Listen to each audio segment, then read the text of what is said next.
এই মূসা আলাইহিস সালামের প্রচন্ড রাগ ছিল। হঠাৎ করে একদিন তার সামনে একজন বেয়াদব বেয়াদবি করতেছে। বারবার বলছেন তুমি বেয়াদবি করো কেন? বারবার বেয়াদবির মাত্রা আরো বেড়েই চলছে। হাতটা আস্তে করে বের করে দিলেন শাসন করার জন্য। তার গালে চপাটাঘাত করলেন, থাপ্পড় মারলেন। এক থাপ্পড় মারছেন, শেষ না হতেই লোকটা জমিনে পড়েই সঙ্গে সঙ্গে মারা গেল। থাপ্পড় মারাও সারা, মরে যাওয়াও সারা। যখন মরে গেছে আল্লাহকে বলছে, আল্লাহ দোষ কিন্তু আমার না, নিয়ত ছিল শাসনের জন্য, ও বেয়াদবি করতেছে, ভালো হ, কিন্তু এমন ভালো হলো মরে গেল। মার্ডার কেসের আসামি তুমি, আল্লাহ নিজে। কারা দোষ দেয়? আল্লাহ বলছে, মূসা শোনো, তোমার বিরুদ্ধে ফেরাউন হত্যার হুলিয়া জারি করেছে, আর টিকতে পারবে না, তুমি এখন এখান থেকে বের হয়ে যাও, হিজরত করো। কারণ আমার প্রিয় বান্দা দুনিয়াতে আরো এসেছে, তারা কেউ টিকতে পারে নাই, মাতৃভূমি ছাড়তে হয়েছে। আমার নবীও মাতৃভূমি ছেড়েছেন, মক্কা থেকে কোথায় গেছেন? মদিনা চলে গেছেন। দেশের মানুষ তাকে সম্মান করতে শেখে নাই, তাকে মেরে ফেলার সিদ্ধান্ত নিয়েছিল। তোমাকেও মরার, তুমি মূসা তোমাকে মেরে ফেলার সিদ্ধান্ত নিয়েছে। আল্লাহ বলছেন তুমি দেশ থেকে চলে যাও, দেশ থেকে বের হয়ে যাও।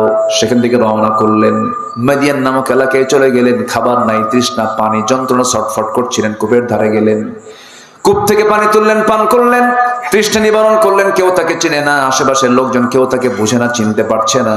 হঠাৎ করে দূর থেকে লক্ষ্য করে দেখেন দুজন মহিলা হাতে বালতি করে পানি তোলার জন্য কূপের ধারে আসছে, দাঁড়ায় আছে, কূপ থেকে পানি নেয় না। এবার মূসা বলছেন, ও মহিলা দাঁড়ায় আছো কেন? কূপ থেকে পানি নিয়ে চলে যাও, সন্ধ্যার পরে তো তোমাদের কষ্ট হবে, সন্ধ্যার পরে মেয়েরা বাইরে থাকতে নেই। এবার দুই মহিলা বলছে, কেমন করে আমরা ওই কূপ থেকে পানি তুলবো? কারণ ঢাকনার যে ওজন, সেই ঢাকনা টান দেওয়ার মতো শক্তি আমাদের নাই, কারণ ঢাকনা টান দিতে 7 থেকে 8 জন যুবকের প্রয়োজন হয়। মূসা ভাবতেছেন মহিলা বেচারি বেকায়দায় আছে, দেখি একটু সাহায্য করা যায় কিনা। এবার বলছেন, বালতিটা হাতে দাও। বালতি হাতের মধ্যে নিলেন, কূপের ধারে চলে গেলেন, ঢাকনা টান দিলেন, বাঁ হাত দিয়ে ধরলেন, সিটকে পড়ে গেল 14 হাত দূরে। দুই মহিলা মনে মনে এটা মানুষ না অন্য কিছু। 7 পুরুষের শক্তি একসাথে, এত শক্তিশালী যুবক তো জীবনে আমরা দেখি নাই। বালতি ভরে পানি তুলে নিয়ে এবার বলছেন, যাও সোজা বাড়িতে চলে যাও। পাঠায় দিলেন। বাপ বুড়া মানুষ বলছে, ও আমার কলেজার টুকরা সন্তান, প্রত্যেকদিন সন্ধ্যা হয়ে যায়, অন্ধকার হয়ে যায়, এত দ্রুত আজকে কেমন করে আসলে? এত দ্রুত তোমরা আজকে কেমন করে পানি নিয়ে আসলে? এবার বলছে, আব্বা কাভিয়ুন আজিজ, শক্তিশালী এক যুবকের সন্ধান পেলাম, ঢাকনায় হাত দিল, সিটকে পড়ে গেল, প্রচুর শক্তি, সে আমাদেরকে সহযোগিতা করেছে। এবার বৃদ্ধ পিতা বলছে, ও আমার কলেজার টুকরা বড় মেয়ে, কালকে যাবে আমার পক্ষ থেকে আমার সালাম জানায়া বলবে, আবুনা শাইখুন কাবীর, আমাদের বাপ বুড়া মানুষ, ভালো করে চোখে দেখেন না, তিনি আপনাকে দাওয়াত দিয়েছেন, আমার পক্ষ থেকে তাকে দাওয়াত দিবে, সে চলে আসবে। পরের দিন মেয়ে চলে গেছে। এবার বলতেছে, ও যুবক, আব্বাজান আপনাকে সালাম জানিয়েছেন, আমাদের বাড়িতে আপনারা দাওয়াত, আপনি আসবেন নাকি? উনি মনে মনে ভাবতেছেন, আল্লাহ কি সুন্দর ব্যবস্থা করে দিলা, এখানে কেউ চেনে না, একটা বাড়ি ঘর চিনলে তো ভালোই হয়, যাব, কিন্তু যাব কেমনে? মহিলা বাড়ি তো চিনি না। এবার মহিলা বলছে, চেনার দরকার না, আমি তো আপনাকে নিতে এসেছি, আমি সামনে সামনে চলবো, আপনি আমার পিছে পিছে আসবেন। মূসা আলাইহিস সালামের মেজাজ গরম হয়ে গেছে, রাগ তখন কমে নাই, খেপে গেছেন। হঠাৎ করে খেপে বলছে, এই মহিলা, তুমি আমাকে কি পুরুষ মনে করো? তুমি মহিলার সামনে সামনে হাঁটবো, আমি পুরুষ পিছে পিছে হাঁটবো নাকি? এমন পুরুষকে আমি নাকি? আমি পুরুষ তো এমন নই, নারীকে সামনে দিয়ে দেব, নারীর সৌন্দর্য আমার চোখে ধরা পড়বে, আমার চোখের গুনাহ হয়ে যাবে। না না, আমি সামনে চলবো, তুমি আমার পিছে পিছে চলবে। এই 16 বছর এই জাতি ছিল পুরুষের পিছে না নারীর পিছে? কিসের পিছে ছিল? আমরা নারীর পিছে থাকতে চাই না। আসতে কোন কেন? আমরা কি নারীর পিছে নামাজ পড়ি নাকি? পৃথিবীতে কোন নবী কি নারী ছিল নাকি? নেতৃত্বের জন্য পুরুষ না নারী? বলেন, নারী না পুরুষ? পুরুষ। মূসা আলাইহিস সালাম বলেন, আমি সামনে সামনে যাব, তুমি মহিলা আমার পিছে পিছে চলবে। তুমি শুধু 2টা শব্দ উচ্চারণ করবে, ভুল যদি করি, ডান দিকের রাস্তা যদি বাম দিকে যায় তখন বলবে ডান, আবার বাম দিকের রাস্তা যদি ডান দিকে যায় তুমি বলবা বাম। শুধু 2টা শব্দ শুধু মুখ থেকে বের করবে, ডান বাম। তবে ভুল হলে বলবে, ভুল না হলে কথা বলার দরকার নাই। কারণ তুমি যদি বেশি বেশি ঘন ঘন কথা বলো, তোমার কথার মধ্যে সৌন্দর্য চলে আসলে পরে আমার গুনাহ হয়ে যাবে, চোখের গুনাহ হবে, একটা কথা বলতে পারবা না, বেশি কথা বলবা না।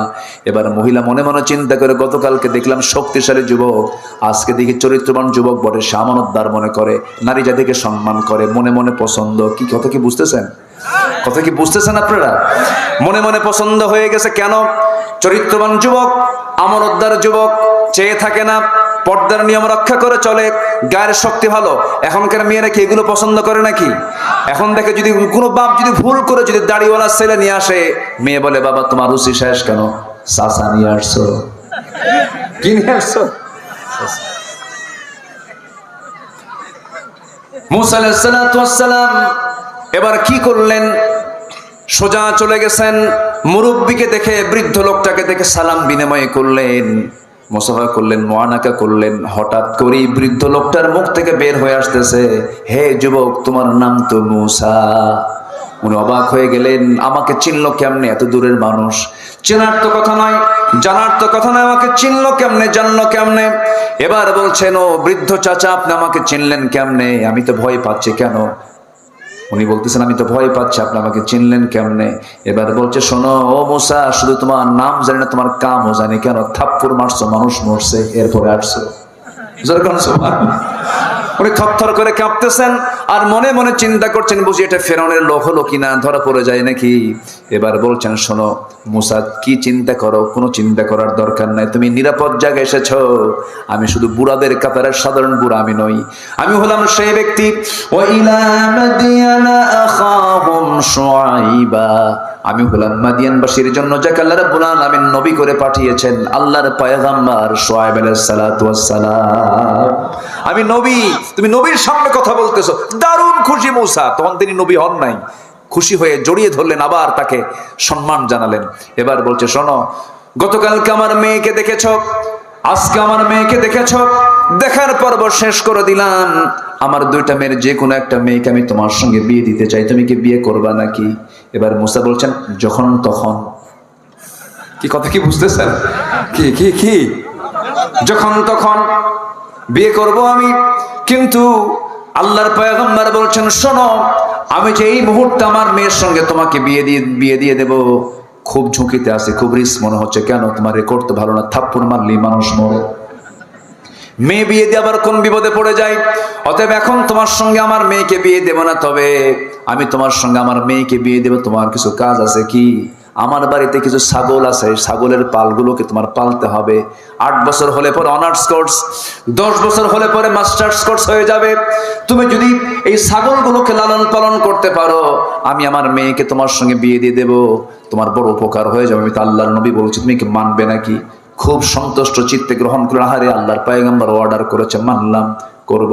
আচ্ছা বলুন তো, পৃথিবীতে সবচাইতে শান্ত ভদ্র একটা শান্ত জাতির একটা প্রাণী আছে, তার নাম হলো ছাগল। কি শান্ত না? শান্ত ছাগল যদি একবারে ব্রেক মারে, ব্রেক মারা বোঝেন তো, 4 পায়ের সামনের 2 পা যদি একবার গিয়ার ফেলে বুঝলেন তো, একবার যদি ব্রেক মেরে ফেলে, ব্রেক মারার সঙ্গে সঙ্গে আপনার দড়ি ছেড়ে আপনি বের হয়ে যাবেন, বলবে তুই যা, আমি যাব না। দারুণ বাঁকা প্রাণী। এই ছাগল পালার দায়িত্ব দেওয়া হলো, এই আল্লাহর পয়গম্বর মুসা আলাইহিস সালামের কাঁধে এই দায়িত্ব পড়ে গেছে। কষ্ট করে করে 10টা বছর ছাগল পালন করলেন। 10ম বছরের শেষ দিন সেই ছাগলগুলো নিয়ে যখন বাড়িতে ফিরবেন, হঠাৎ করে একটা ছাগল পাল থেকে ইবনে কাসির আসছে। একদিকে মাল্লা দৌড়, সেই দৌড় মারা ছাগলের দিকে আল্লাহ নবীও মারছেন দৌড়। ছাগল যত দৌড়ায়, আল্লাহ নবী তত দৌড়ায়। দৌড় যত বেশি, রাগ তত বেশি। রাখতে রাখতে রাখতে রাখতে চূড়ান্ত লেভেলে চলে গেছে। ছাগল থেমে গেছে, ছাগল আর পারলো না। ছাগল থেমে থরথর করে কাঁপতেছে। এবার রাগে গোসায় ফেটে পড়ে 2 হাত দিয়ে 2 পা শক্ত করে ধরেই শূন্যের উপরে খাড়া করেছেন, এক আছাড় মারবেন। কিন্তু লক্ষ্য করে দেখেন, ছাগলটার চোখ মুখে দারুণ ভয়, চরম কাঁপতেছে। শরীরের লোমকূপ থেকে টপ টপ করে ঘাম ঝরতেছে। দেখলেন ছাগলটা তো ছাগলে, ওকে মেরে লাভটা কি? ও তো বোঝেই না ওকে মেরে লাভটা কি। আস্তে করে তার মধ্যে একটু ধৈর্য চলে আসলো, সান্ত্বনা চলে আসলো। 2 পা ছেড়ে দিয়া ছাগলটাকে কোলের মধ্যে নিয়ে আদর করলেন, মোহাব্বত করলেন, দয়া পরবশ হলেন, তার প্রতি রহম দিল হলেন। আল্লাহ বললেন, মুসা রাগ কমে গেছে, নবুয়ত দিয়ে দিলাম। যেরকম সুবহানাল্লাহ। তাহলে নবুয়ত পেতে হলেও কি লাগে? আস্তে করে কি লাগে? কি লাগে? কি লাগে? কি লাগে? ধৈর্য লাগে। আসেন দোয়া করি। আলোচনা শুনবেন আপনারা? একদম জাস্ট 12টা বাজে, একদম 12টা কাটায় কাটায় না, 12টা। আরেকটু চালাই, আগ্রহ আছে? আপনাদের আগ্রহ আছে? আল্লাহ কবুল করুন, জোরে বলি আমিন। নাম্বার 4 হলো, আসেন একটু শর্ট করে বলি।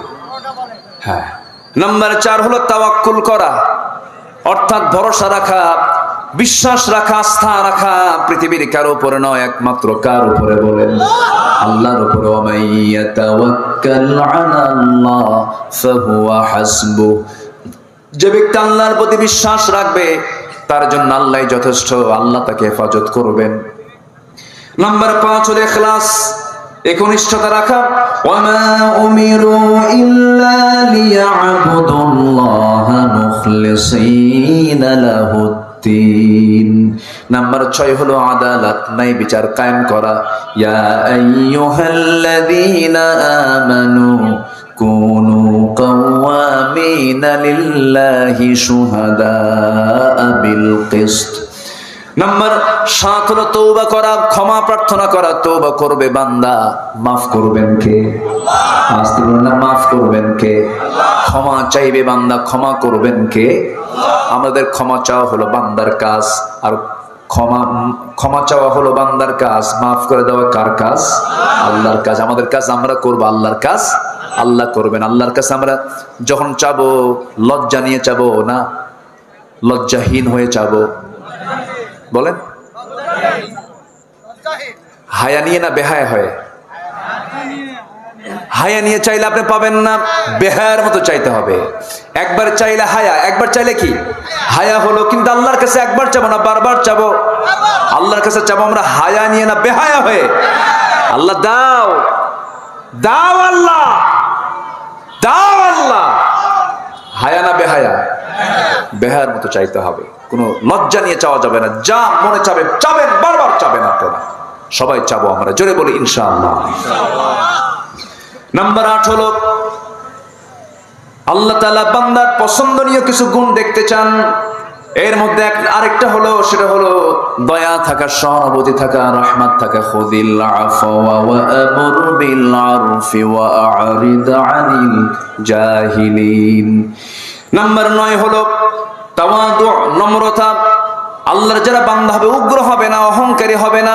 ওয়া ইবাদুর রাহমানিল্লাযীনা ইয়ামশুনা আলাল আরদি হাওনা ওয়া ইযা খাতাবাহুমুল জাহিলুনা ক্বালু সালামা। নাম্বার 10 হলো শুকর, শুকরিয়া আদায় করা, কৃতজ্ঞ হওয়া। লা ইন শাকারতুম লা আযীদান্নাকুম ওয়া লা ইন কাফারতুম ইন্না আযাবি লাশাদীদ। নাম্বার 11 হলো শুজাআ, সাহসী হওয়া। ইমানদাররা ভীরু হবে না, সাহসী হবে। পিছপা হবে না, সামনে যাবে। বলেন, পিছপা হবে না, সামনে যাবে। ইউকতাল আও ইয়াগলিব ফাসাউফা নু'তিহি আজরান আযীমা। অনেক লম্বা লম্বা ব্যাখ্যা ছিল। নাম্বার 12 হলো নেক কাজের আদেশ দেওয়া, মন্দ কাজ থেকে বিরত রাখা। আল্লাহ রাব্বুল আলামিন বলেন, কুনতুম খায়রা উম্মাতিন উখরিজাত লিন-নাসি তা'মুরুনা বিল মা'রুফি ওয়া তানহাউনা আনিল মুনকার। নাম্বার 13 হলো বিশ্বাসযোগ্যতা অর্জন করা। ওয়াল্লাযীনা হুম লিআমানাতিহিম ওয়া আহদিহিম রাউন। নাম্বার 14 হলো নিষ্ঠাবান হওয়া, যে কোনো কাজে নিষ্ঠার সাথে দায়িত্ব পালন করা, অবহেলা না করা। আল্লাহ রাব্বুল আলামিন সুন্দর করে বান্দাকে বলছেন, বান্দারে আমি কেন তোমাকে দুনিয়াতে পাঠিয়েছি? আল্লাযী খালাকাল মাউতা ওয়াল হায়াতা লিয়াবলুয়াকুম আইয়ুকুম আহসানু আমালা। সর্বশেষ যে গুণটা সেটা হলো সহনশীল হওয়া। আল্লাহ তাআলা সহনশীল, আল্লাহ হালিম। আল্লাহ কি? হালিম। হালিম বলেন তো, আল্লাহ কি বলেন? হালিম, সহনশীল তিনি। ক্রোধকে সংবরণ করতে হবে, রেগে গেছেন সংবরণ করতে হবে, খেপে গেছেন নিজেকে কন্ট্রোল করতে হবে। আল্লাহ রাব্বুল আলামিন বলেন, আল্লাহ কাকে ভালোবাসেন? ওয়াল কাযিমিনাল গায়যা ওয়াল আফিনা আনিন নাস ওয়াল্লাহু ইউহিব্বুল মুহসিনিন। যারা ক্রোধকে সংবরণ করবে, মানুষকে মাফ করে দেবে, আল্লাহ এই সমস্ত মুহসিন বান্দাদেরকে দারুণ দারুণ ভালোবাসেন। জোরে বলি সুবহানাল্লাহ। এই যে 15টা গুণ, এই 15টা চারিত্রিক গুণ যদি জাতির মধ্যে চলে আসে, এই জাতিকে পাহারা দেওয়ার জন্য পুলিশ লাগবে না, এই যদি পাহারা দেওয়ার জন্য কোনো বিজিবি লাগবে না, কোনো প্রশাসন লাগবে না। এই 15টি চরিত্র কোনো বান্দার মধ্যে আসলে বান্দা নিজের জন্য নিজেই যথেষ্ট হয়ে যাবে। জোরে বলি সুবহানাল্লাহ। এই 15টা গুণ এই জাতির মধ্যে আল্লাহ তাআলা উপস্থিত করে দেন। জোরে বলি আল্লাহুম্মা আমিন। আমার মা যারা আসছেন, মাদেরকে একটু বলে দেই, আপনার বাড়িতে 3টা জিনিস নিশ্চিত করবেন। আমার মা, আপনার সন্তানের মা, ঘরে থাকেন, বাড়ির মধ্যে থাকেন, কত কাজ করেন, খুব ভালো হয়ে যাবে, সবগুলো কাজ আপনার ইবাদত বলে গণ্য হবে। 3টা জিনিস নিশ্চিত করে ফেলবেন। আমার ভাইরাও জেনে রাখেন, প্রত্যেক বাড়িতে 3টা জিনিস যেন রেগুলার থাকে। নাম্বার 1 হলো ঘুম থেকে উঠে যে কাজটা হবে, ফজরের 4 রাকাত নামাজ, এবং তারপরে যে মূল্যবান কাজ যেটা হবে সেটা হলো তেলাওয়াত। কি হবে বলেন? তেলাওয়াত। কি বলেন? কি বলেন? বলেন তেলাওয়াত। 1 নাম্বার হলো নামাজ। বাচ্চাকে আগে স্কুলে যেতে বলবো না নামাজ পড়তে বলবো? বলেন, মাদ্রাসায় যাওয়া আগে, স্কুলে যাওয়া আগে, নামাজ আগে? নামাজ আগে। নাম্বার 2 হলো তেলাওয়াত। আল্লাহর কসম করে বলে যাচ্ছে আমার ভাইয়ের, আমি বলে যাচ্ছি, আপনি মাথায় রাখবেন, যে বাড়িতে কোরআন তেলাওয়াত নিয়মিত হবে, সেই বাড়িতে শয়তান কখনো ওয়াসওয়াসা দিতে পারে না। সেই বাড়িতে বড় ধরনের কোনো রোগ আসবে না, রোগ বালাই হবে না। কোরআন তেমন একটা কিতাবের নাম, তেলাওয়াত আছে যে পরিবারে, যে দেহে, সেই দেহে রোগ আসে না। জোরে কোন সুবহানাল্লাহ। ওয়ানুনাজ্জিলু মিনাল কুরআনি মা হুয়া শিফাউন ওয়া রাহমাহ। আল্লাহ কবুল করুন। জোরে বলি আমিন। নাম্বার 3 হলো আমার মা, যে কাজটা আল্লাহ রাব্বুল আলামিন ফরজ আকারে দিয়েছেন সেটা হলো পর্দার বিধানটা নিশ্চিত করতে হবে। পর্দাটা বাড়িতে 16 আনা থাকতে হবে। বোরকা পরলে কি পর্দা হয় নাকি? বোরকা পরলেন, চাচাতো ভাই, মামাতো ভাই, দুলা ভাই, দেবর ভাসুর দেখা করলেন, পর্দার শেষ হয়ে গেল। আচ্ছা বলেন তো, দূরের মানুষের ক্ষতি বেশি না কাছের মানুষের ক্ষতি বেশি? কাছের মানুষের বেড়া ক্ষেত খায়। কি কথা কি বুঝতেছেন আপনারা? কথা বুঝতেছেন? বেড়া ক্ষেত খায়। এই জন্য কাছের মানুষ যারা, তাদের ব্যাপারে আপনারা পর্দার ব্যাপারে খুব সজাগ থাকবেন।